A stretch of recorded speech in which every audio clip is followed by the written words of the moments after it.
Olá a todos, bem-vindo a mais uma videoaula. Hoje nós vamos tratar da nossa primeira aula de conjuntos numéricos, uma teoria muito importante, né, em toda a matemática, né, é o principal, é a principal teoria da matemática, é a básica de tudo. Pessoal, primeiramente aí, agradecer aí a todos, o pessoal que está se inscrevendo aí no canal. É um canal inicial, então está iniciando tudo e tudo que vocês precisarem aí de aula eu vou passando. Então, como prometido, nossa aula de conjuntos numéricos. E quando a gente fala de conjuntos numéricos, né, o que a gente está falando? Né? O que é o conjunto? Ora, né, se eu for definir o que é conjunto, não tem uma definição. Né? Não existe uma definição. Mas, de forma geral, é uma maneira que a gente tem uma ideia de coleção, de agrupamento, né, de conjunto de coisas. Né? Essa é a ideia, né, que você dá aquele conjunto. Por exemplo, quando você está na área de marketing, né, você fala assim, o pessoal da área de marketing fala muito em público-alvo. Qual que é o público-alvo? Né? O público-alvo ele é um conjunto de pessoas dentro da população que tem determinadas características e respondem, né, de uma determinada forma a um estímulo, né? Então é aquele conjunto de pessoas, né? É uma certa pessoas. Então existe o que? Uma característica que envolve aquele conjunto de pessoas. Então não são todas as pessoas. Não posso falar que o meu público-alvo é todo mundo, né? Quando a gente fala aí em tipos de carro, né? A gente está falando em carros. Carros é uma forma generalizada. Por exemplo, desde o Gol que a pessoa pode ter, até um carro novo, um carro 0 km, um Vectra, até um carro antigo, tá, geral. Agora, quando eu falo, eu especifico, dentro dos carros eu especifico, então tudo é uma forma de conjunto. Um conjunto de automóveis, carros, né? Um conjunto de carros antigos e assim por diante. Então, todo conjunto ele tem alguns elementos, ele pode ter todos os carros, como pode ter um conjunto de carros antigos, ele pode ter um conjunto de carros vermelhos, todos os carros vermelhos, o conjunto dos carros pertencentes a um determinado condomínio e assim por diante. Então, o conceito básico, né? Então, esse conceito aí, ele está no material da Univesp, né? Peguei emprestado aí o material da Univesp. Então, olha lá. Intuitivamente, um conjunto M é uma coleção de objetos definidos e separados de forma que formam um todo, né? Então, exatamente isso, né? Então, olha lá, aí tem um exemplo, né, de roupas, né? É um conjunto de roupas, né? Os objetos pertencentes à coleção são os elementos do conjunto. O objeto pode ser entendidos no sentido mais abrangente possível, né? Então, o conjunto ele pode ser o conjunto dos elementos, o conjunto da moda e assim por diante, pessoal. Na matemática, normalmente nós vamos nos referir a conjuntos numéricos, mas existem conjuntos que nós temos letras, né? Por exemplo, conjunto das vogais, né? Então nós temos as vogais, conjunto das consoantes e assim por diante. Então aqui eu coloquei alguns exemplos, né? Conjunto dos dias da semana, né? Quais elementos nós temos dentro desse conjunto, né? Nós temos segunda, terça, quarta, quinta e sexta, sábado e domingo. Conjunto de times de futebol da primeira divisão. São todos os times de futebol pertencentes à primeira divisão, né? Então nós temos o Palmeiras, o Corinthians, o São Paulo, o Santos, e assim por diante, né? Todos os outros, as outras equipes aí que pertencem à primeira divisão. Conjunto de torcedores, né? Eu gosto bastante dessa parte quando a gente se refere a torcedores, né, a time de futebol. Eu vou dar bastante exemplo nesse sentido, porque é uma realidade que eu acredito que faz parte do povo brasileiro, né? O povo brasileiro realmente não há uma pessoa, por exemplo, eu não torço para time de futebol, mas não existe uma pessoa que não sabe o que é o time de futebol, não sabe o que é um Palmeiras, não sabe o que é um Corinthians, um São Paulo, um Santos, né? Então, e tem gente até que sabe muito mais times, né? Mas assim, o básico todo mundo sabe. Então é interessante essa parte de torcedores, né? Quando a gente fala conjunto de alunos, né? Então, por exemplo, os alunos da EITEC, pertencentes à EITEC. Então, ele é um conjunto de pessoas que formam, né? Esse conjunto aí todo, ele abrange os alunos que pertencem à EITEC, é, qualquer tipo de ETEC, tá? Tô falando no geral, porque eu dou aula em mais de uma ETEC, então provavelmente esse vídeo ele vai servir para as ETECs nas quais eu dou aula. Uma coisa importante é que o conjunto é esse agrupamento de elementos, tá? Agora, os elementos cada elemento é uma parte do conjunto, é cada parte do conjunto, é todos os elementos que fazem parte do conjunto. Então eu coloquei aqui, né, como que funciona, né? Normalmente ele é apresentado aí por essa notação, né? Então nós temos a notação aí entre colchetes, né? E aí o que é? Esse colchetes aqui é para designar um conjunto, né? Assim representamos o conjunto M. Então olha lá, o M, né? O conjunto M, nós temos um nome, né? Esse aqui é o nome do conjunto. Quando eu tenho M assim, né? O M aqui, ó. Então este M aqui, ele é o nome do conjunto, tá? E esse aqui são os elementos, esses M's menores aqui, M1, M2, M3, M4, são os elementos. Cada um, nós temos cada elemento aqui. Nós temos um outro conjunto aqui, ó, conjunto numérico, 3, 6, 91, entre outros, né? Então esse aqui é um exemplo de conjunto numérico. Aqui, ó, uma observação importante que assim, geralmente, né, em geral, o conjunto ele é denotado pela letra maiúscula. Se vocês observarem, o M estava em maiúsculo, né? Então pode ser B, C, qualquer letra. É o nome do conjunto. Então, olha lá. E por que é importante eu estudar essa teoria do conjunto, né? Ora, teoria do conjunto, eu vou ser bem sincero para vocês. Ela é a base do pensamento matemático. É a base do pensamento matemático. Então, todos os objetos, né, matemáticos, eles podem ser definidos em termos do conjunto. Ou seja, se você tiver uma dificuldade nessa parte primária da matemática, muito provavelmente você vai ter dificuldade nas demais contas, em funções, no que se segue. Então, ela é uma parte muito importante da matemática. E não só na matemática, né? A gente tem aí várias áreas que se utilizam das teorias dos conjuntos. Uma delas, né? A gente pode falar o BI, né? Que é o Business Intelligence, né? Que é o estudo aí do público-alvo, de mercado e tudo mais. Se utiliza muito, né? Banco de dados, né? Para quem vai para a área de informática. A gente tem uma série de exemplos, né? O conjunto dos animais, dos vegetais e assim por diante, né? Então nós temos aí praticamente todas as áreas que se utilizam das teorias dos conjuntos.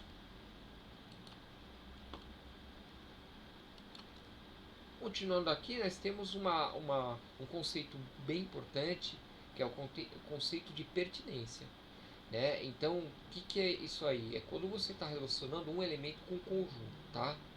Então, esse elemento ele pode pertencer ao conjunto ou ele pode não pertencer ao conjunto. Né? Então, eu coloquei aqui no slide P é o nome do conjunto, esse P maiúsculo é o nome do conjunto, ele é igual. Então, olha lá, os conchetes, né? Vamos supor que esse P são torcedores do Palmeiras. Quem são torcedores do Palmeiras? O João, o Luiz e o Pedro. Então, o João, ele pertence, esse E aqui, né, esse símbolo aqui, ele fala que ele pertence ao conjunto P. Por quê? Ele está lá dentro, ele é palmeirense. A Maria, digamos que a Maria seja corintiana, ela não pertence, então eu coloco o sinal de pertence e faço um risco no meio, significa não pertence. Uma observação muito importante nessa parte de pertinência é que eu vejo, tá? Em particular, a dúvida dos alunos. Quando que eu coloco, nós vamos ver aí que é o contido e não contido, tá? Mas quando que eu coloco pertence e quando que eu coloco contido? Pessoal, contido é outro caso. É quando a gente faz um relacionamento entre conjuntos. Agora, quando você faz um relacionamento entre elemento e conjunto, sempre vou colocar pertence. Então é uma parte primária. Então, assim, vamos supor que eu fale assim. Vamos supor que eu entre para tocar na Gaviões da Fiel, tá? Então eu falo que eu vou pertencer a Gaviões da Fiel, porque eu sou um elemento. A Gaviões da Fiel é um conjunto de pessoas que pertence ao grupo Gaviões da Fiel, tá? Então eu posso falar assim que eu sou um elemento, eu sou um brasileiro. Então eu sou pertencente ao conjunto dos brasileiros. Se eu criar um conjunto brasileiro, eu crio um conjunto, eu posso dar um nome a ele, B de Brasil, né?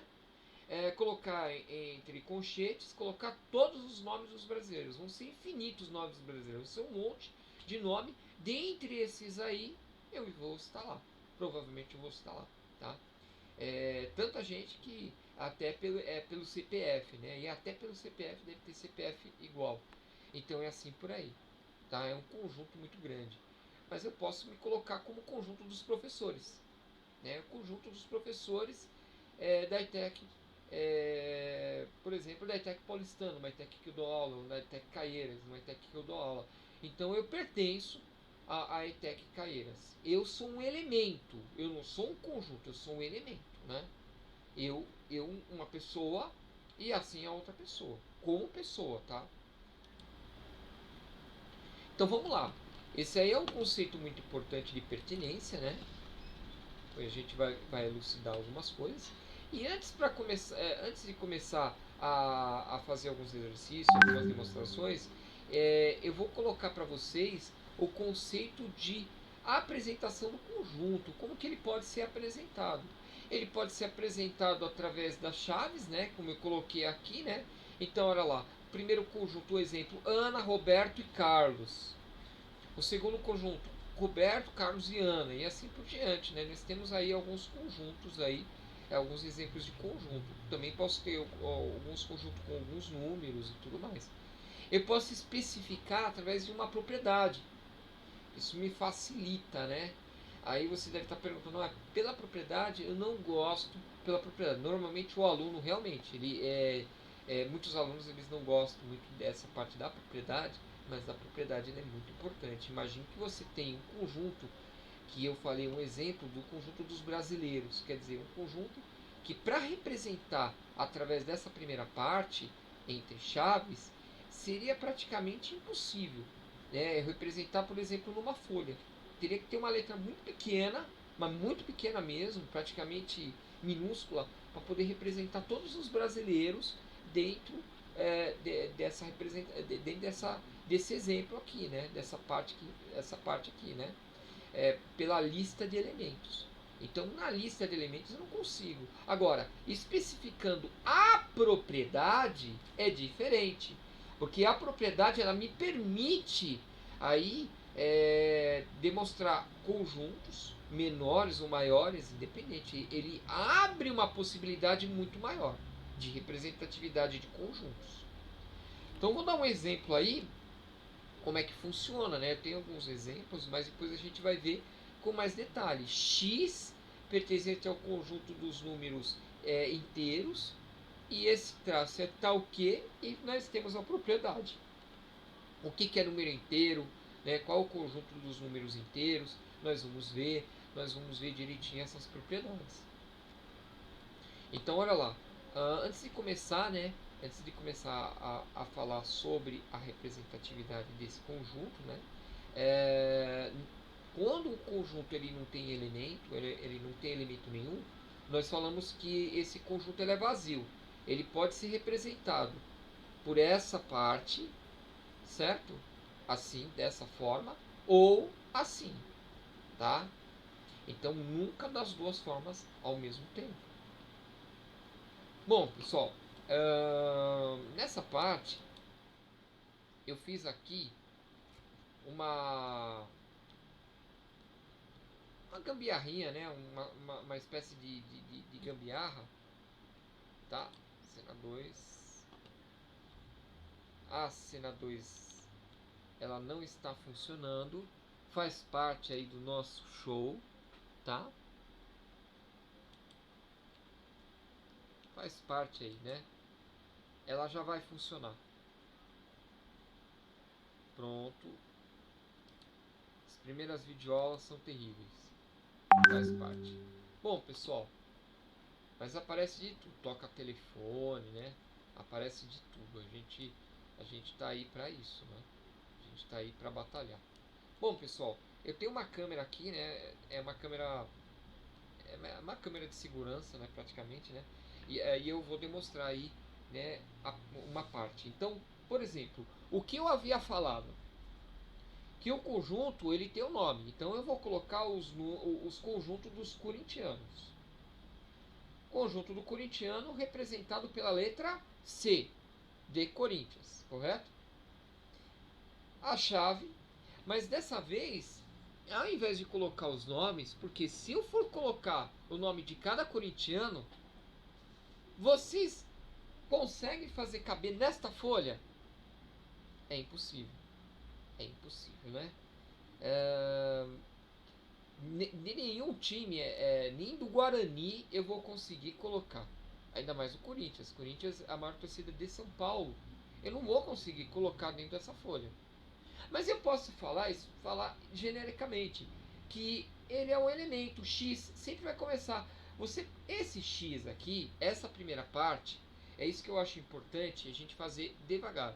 Essa primeira parte é uma coisa que eu chamo de variável. Eu dei um nome a essa variável. Ela pode se chamar x, ela pode se chamar y, ela pode se chamar a, b, c, r, qualquer nome. É o nome a variável. Toda vez que você especifica qual vai ser essa variável, né? Então você vai falar, é uma variável, é um x, tá? Variável porque ela pode variar. Essa variável ela pode assumir nomes diferentes. Por exemplo, vamos supor que nós temos aí corintiano. Nós temos o Cláudio, o Edson e a Pamela, que são corintianos. Esse X pode ser, o X ele pode se tornar Cláudio, ele pode se tornar Edson e ele pode se tornar a Pamela. Tá? Então ele muda o nome, por isso que se chama variável. Então olha lá, o X, aí eu coloco esta palavra que se chama tal que, é um símbolo matemático. Eu vou colocar o nome aqui tal que. E aqui eu coloco é corintiano.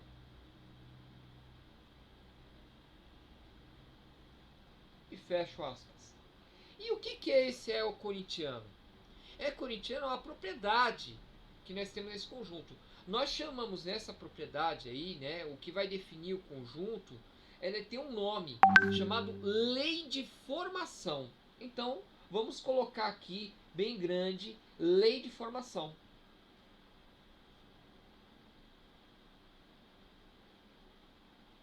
do conjunto. Então, essa é a lei de formação do conjunto. Esse conjunto ele tem uma lei de formação. Ele é um X tal que, né? Esse X ele é o que? Ele é corintiano, tá? A lei de formação. Então vamos colocar um outro exemplo, né? O conjunto A. O conjunto A é igual. Só para variar, vamos colocar essa variável chamada y. Posso colocar o nome que eu quiser. Y tal que este y aqui ele é maior do que 10.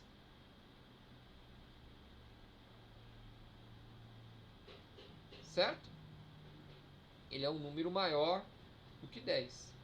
Normalmente a gente não coloca a variável sozinha. A gente coloca assim: A é igual, né, ao conjunto dos números y pertencentes aos números reais, tal que o y é maior do que 10. Não vai ter algum aluno falando assim, pô, mas você não colocou essa parte pertencente. Sim, eu estou explicando devagar, aos poucos, tá? Então, olha lá, o x ele pertence ao conjunto dos números reais. Então, eu estou dando um enunciado aqui, né, o inicial, onde que ele está. Né? Esse x ele pertence ao conjunto dos números reais. Tal que, e aqui nós temos a lei de formação desse conjunto. Vamos a mais um exemplo? Vamos lá. A mais um exemplo aqui, né? Então eu vou colocar o B. O conjunto B, ele é um número x que pertence ao conjunto dos números reais, tal que este x é menor ou igual a 1. Então, olha lá, vamos ver bem. O x, o b é o nome do conjunto, x é a variável. Aqui ele está falando onde que ele está, né? A variável que ela pertence ao conjunto dos números reais. Pessoal, essa parte de números reais, inteiro, números naturais, tudo isso aí, depois eu vou explicar. Vai ser uma continuação na outra aula. E aqui tal que vai separar, porque aqui nesta parte eu vou entrar com a lei de formação do conjunto. Tá? Acho que deve ter ficado aí bem claro. E uma coisa importante, a última coisa que eu falei, é que quando você tem um conjunto, o conjunto C, ele é um conjunto que não tem elementos. Eu vou representar ele desta forma aqui. Ou eu posso representar este conjunto C desta forma. Agora, uma coisa que não pode acontecer é isso aqui, ó. É uma observação importante, né? Então, olha lá. Eu represento desta forma. Isso aqui não pode acontecer. Seria um conjunto que tem um conjunto vazio lá dentro. Isso aqui não pode acontecer. Então, ou você representa assim, ou você representa dessa forma, tá? Para dizer que o conjunto não tem elementos nenhum. Bom, pessoal,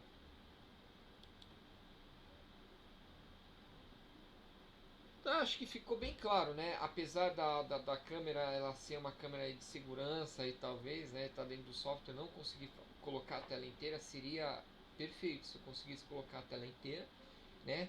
Mas a gente, que nem eu tô gravando através do celular, usando a webcam, a gente vai aos poucos aí melhorando, né? Nessa época aí de coronavírus aí, né? Mas eu acredito que consiga aí entender, né? Como que é denominado o conjunto.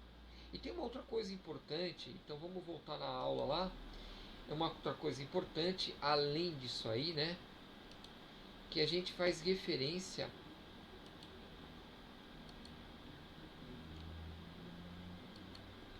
ai meu filho, há uma outra forma de demonstração. Pessoal, esta forma de demonstração, ela é uma forma muito boa, muito interessante de administrar, de administração, de demonstração do conjunto, muito interessante, que é a forma de Venn-Euler, né? Diagrama de Venn-Euler. Então, olha lá, esse diagrama de Venn, ele é um desenho. Basicamente, ele é um desenho. E nós temos muitos exercícios que até facilita quando você tem essa interpretação do conjunto através dessa figura. Facilita muito. Tá? Ele é muito utilizado. Os alunos adoram representar, porque você pode fazer tanto um círculo, você pode desenhar um quadrado, você pode desenhar qualquer tipo de forma. Tá? Então existem milhões de formas que você pode desenhar e você coloca os números. Então você coloca os números e desenha. Mas qual é a limitação? A limitação, né? Então assim, você tem conjuntos muito grandes e às vezes acaba ficando difícil entender alguma relação quando o conjunto é muito grande. Você faz um desenho. Então para conjuntos pequenos é excelente. Uma das melhores formas aí que eu que eu tenho para representar o conjunto, certo? E a relação de inclusão. Depois a gente vai fazer os exercícios. Então olha lá, e aí a gente vai ficar tudo mais claro, né? Todo conjunto A e B, né? Então, dados conjunto A e B, dizemos que B é um subconjunto. O que é um subconjunto? É um conjunto que ele está lá dentro do outro. Eu já vou explicar aí, eu vou dar um outro exemplo. De A, então ele é um subconjunto, ele é um conjunto menor que está dentro do conjunto A. Se todos os elementos de B também forem elementos de A, neste caso, temos que o B ele está contido em A e esse C ele está contido. Eu já vou falar sobre a diferença de estar contido, contém, entre outras coisas. Mas um exemplo aqui bem interessante que eu gosto, aí como eu falei, um dos melhores exemplos é o exemplo de time de futebol, de torcida, porque é o nosso cotidiano, a gente vive com isso. Então eu vou dar um exemplo, vamos supor, normalmente quem é da Gaviões da Fiel, tô falando normalmente, é corintiano, tá? Tem pessoal da Gaviões da Fiel que não é corintiano. Mas vamos supor, no nosso exemplo, que todos os caras da Gaviões da Fiel sejam corintianos, tudo bem? Bom, vamos lá. Qual que é maior, a torcida do Corinthians ou da Gaviões da Fiel? Bom, posso estar errado, só eu posso estar errado. Eu acredito que seja a torcida do Corinthians é maior do que a torcida da Gaviões da Fiel. Tá? Então, ou seja, então nesse pré-requisito, né, todos os caras da Gaviões da Fiel eles são corintianos, mas nem todos os corintianos eles são da Gaviões da Fiel. Tem corintiano que assiste em casa, nem quer saber de torcida organizada, ele nem quer participar, ele só assiste em casa. E tem aquele corintiano que não é nem fanático, né? Aquele corintiano que aparece um dia ou outro, ele nem assiste o jogo, ele fala que ele é corintiano. Então vamos lá. Nós temos o conjunto dos corintianos, que ele é um conjunto enorme, né? E nós temos dentro do conjunto dos corintianos o conjunto dos Gaviões da Fiel, do pessoal da Gaviões da Fiel. Tá? Então, essa é a ordem. Então vamos lá. Vamos entender isso através de um gráfico, né? Então, vou fazer o gráfico de Venn. Digamos que aqui é a torcida do Corinthians, a torcida grande do Corinthians, e dentro da torcida do Corinthians, né, aqui desse quadradinho, eu tenho um subconjunto. Este subconjunto é o conjunto da Gaviões da Fiel. Vou mais longe. Nós temos a torcida do Palmeiras. O pessoal não ficar com ciúmes, né? E aí na torcida do Palmeiras, nós temos o quê? Nós temos subconjunto também. Nós temos torcidas organizadas dentro. Então tem o palmeirense que ele fala somente que é palmeirense, ele também nem vê jogo. Se você fala assim, você viu o jogo ontem? Não, não vi, nem acompanho. Mas ele é palmeirense. E ele é palmeirense, de fato, né?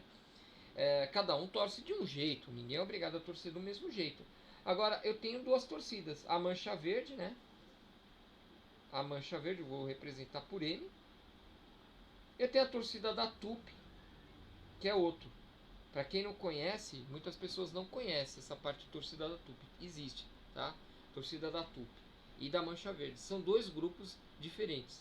Inclusive eles são rivais, tá? Eu não entendo o porquê que são rivais. Até hoje eu não consegui compreender, né? Ninguém me explicou direito por que são rivais. Mas existe uma rivalidade entre os dois grupos, mesmo eles sendo palmeirense. Então, assim, provavelmente é pouco provável aí, dentro dessa teoria, é pouco provável que a gente tenha. A gente sabe que tem pessoas que participam da TUP e da Mancha Verde, tem pessoas que participam da TUP e da Mancha Verde e nem é palmeirense. Aqui eu estou fazendo somente um exemplo. Vamos fazer a torcida do São Paulo, senão o São Paulino vai ficar com ciúmes aí eles vão me catar. E eu vou fazer esse diagrama de Venn aqui, é um pouquinho diferenciado. Então, o que eu mostrei, quadrado, né? Uma parte mais circular, né? Essa outra forma. Então, o diagrama de Venn ele não precisa ser arredondado, tá? Isso que eu quero explicar, por isso que eu fiz dessa forma. E nós temos a torcida, né, aqui dentro. A do São Paulo, eu acho que é independente. Eu acho que é independente. Tá?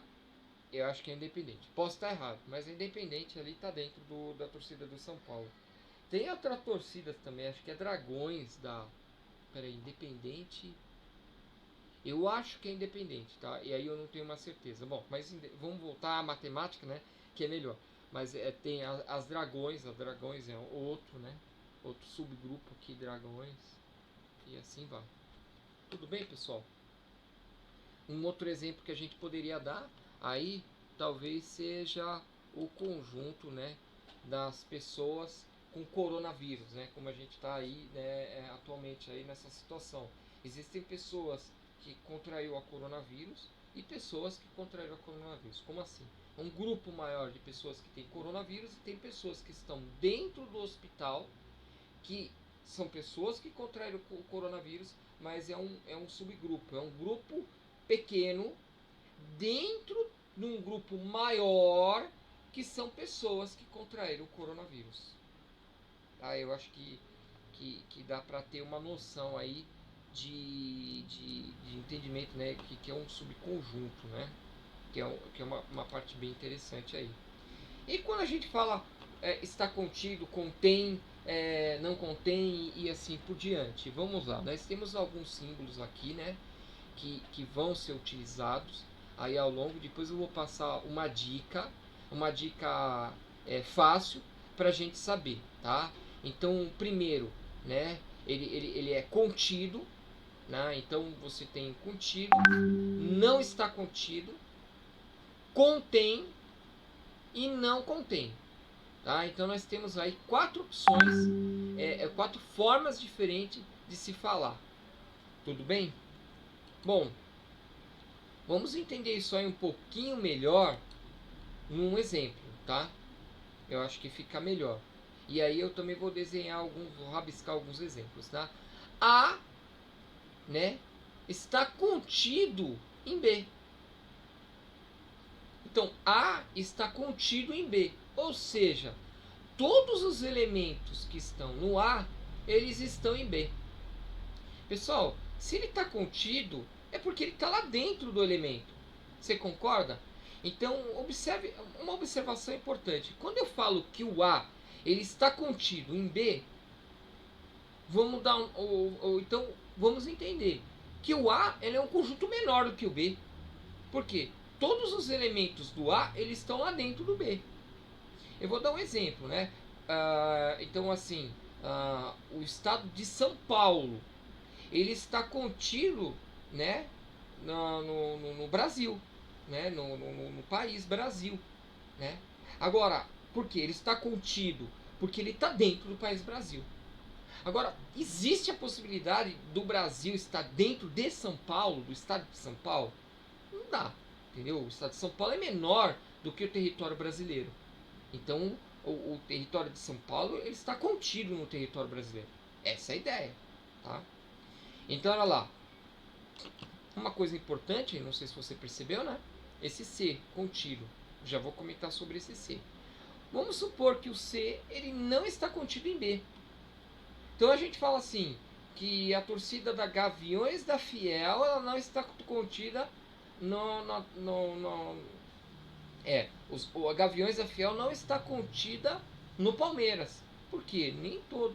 Pode até ter palmeirense que participe da Gaviões da Fiel, porque normalmente escola de samba não tem nada a ver com o time de futebol, mas a maioria a gente sabe que é corintiano.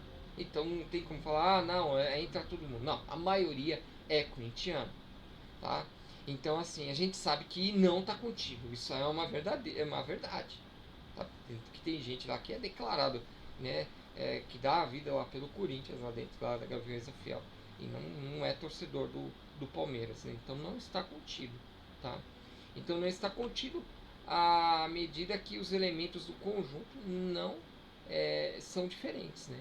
Pode ter um conjunto lá, pode ter um elemento sim lá dentro, mas tem elementos que são diferentes. E aqui o B contém A. Como assim o B contém A? Se eu estou falando que o B contém A, eu estou falando que o B é um conjunto maior e ele tem o conjunto A dentro dele. Ele contém, né? A mesma coisa que eu falar assim, né? Uma mentira. Que o professor contém dinheiro dentro da carteira. Não tem. É pobre coitado. Não, tô brincando, né? Mas a gente sofre um pouquinho, né? Então, dados os elementos de A, estão em B. É os elementos de A que estão em B. Observe aqui, ó. B contém A. E A está contido em B.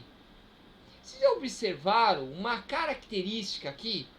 Esse C aqui de contém ou está contido, a boca dele, né, ela é aberta para o conjunto maior. Isso mesmo.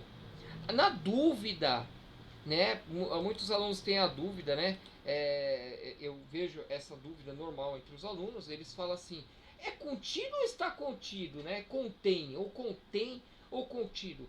Ué, qual que é o conjunto maior? O A ou B? Primeira coisa você tem que ver, todos os elementos que estão naquele conjunto, eles estão no outro conjunto? Não, tá tudo lá dentro, beleza. Então qual que é o conjunto maior? É o A ou B? E se for o B, o C, a boca do C, ela é voltada para o lado B, independente de onde ele estiver. Se for o A, a boca daquele Czinho do contido, ele é voltado para o lado A. E assim por diante. Essa é uma dica que eu acho bem interessante, ajudou bastante pessoas aí, né? Às vezes a gente fica com dúvida, então a gente tem alguns truquezinhos sim, e eu acho que são válidos esses truques, né? Essa parte, né? Então vamos colocar algum exemplo aí, né? Tem um delay aqui, né? Então vamos lá. Digamos que eu tenho o conjunto A. E o conjunto A, ele é formado por 1, 2 e 3. O conjunto B, por sua vez, ele é formado por 0, 1, 2, 3, 4 e 5. Então nós temos esses dois conjuntos, A e B. Observe que todos os elementos que estão no conjunto A, eles estão dentro do conjunto B. Então existe uma relação. Se existe uma relação, eu posso escrever essa relação. Que o A,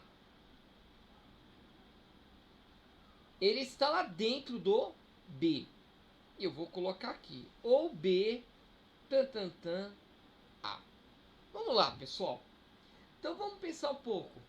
Qual que é o conjunto maior? Sem saber a leitura, né? Sem saber a representatividade. É o conjunto B.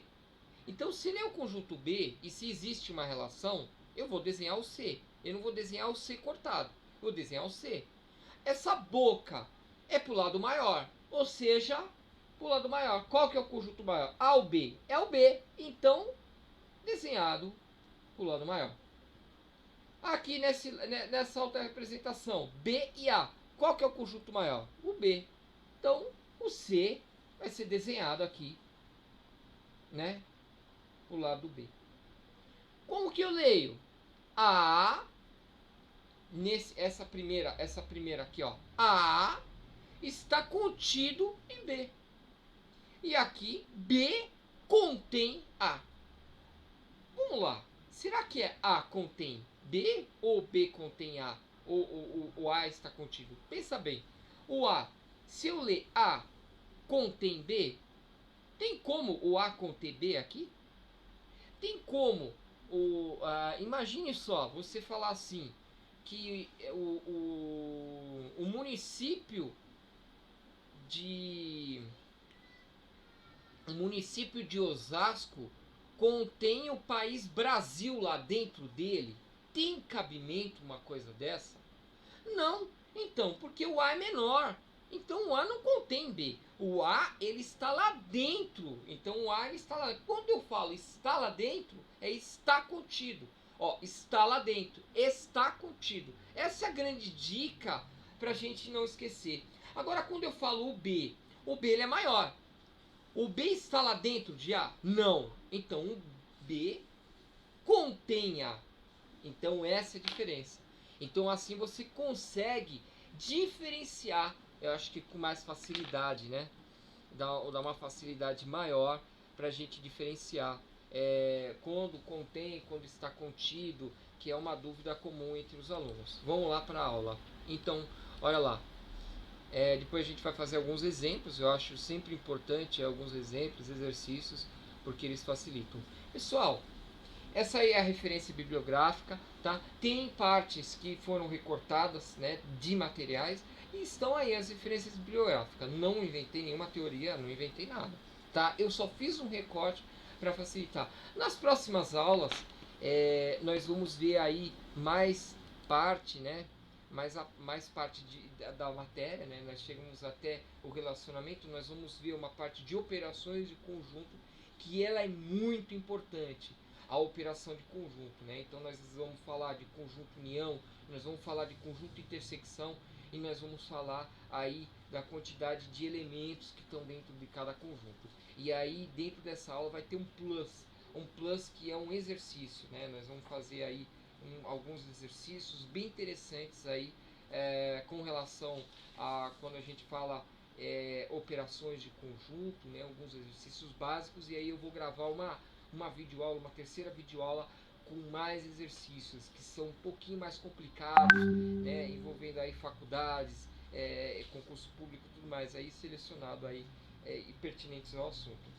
Agradeço a todos, muito obrigado, eu espero que vocês tenham gostado, que essa videoaula ajude você a compreender, tá? E eu vou deixar na descrição do vídeo toda a referência bibliográfica, se vocês quiserem entrar na referência bibliográfica, no material, né, tem material muito legal, principalmente o material da USP, ele é bem importante, que é material usado na Univesp, né, material da Distribuição Federal, tem material que é realmente videoaulas, né, parte de slide que eu achei bem interessante e achei bem simples. Então eu fiz uma mesclagem de material para poder compor aí esse slide e ficar legal, bem que instrua, que ajude aí você, tá ok? Agradeço a todos, valeu, até a próxima.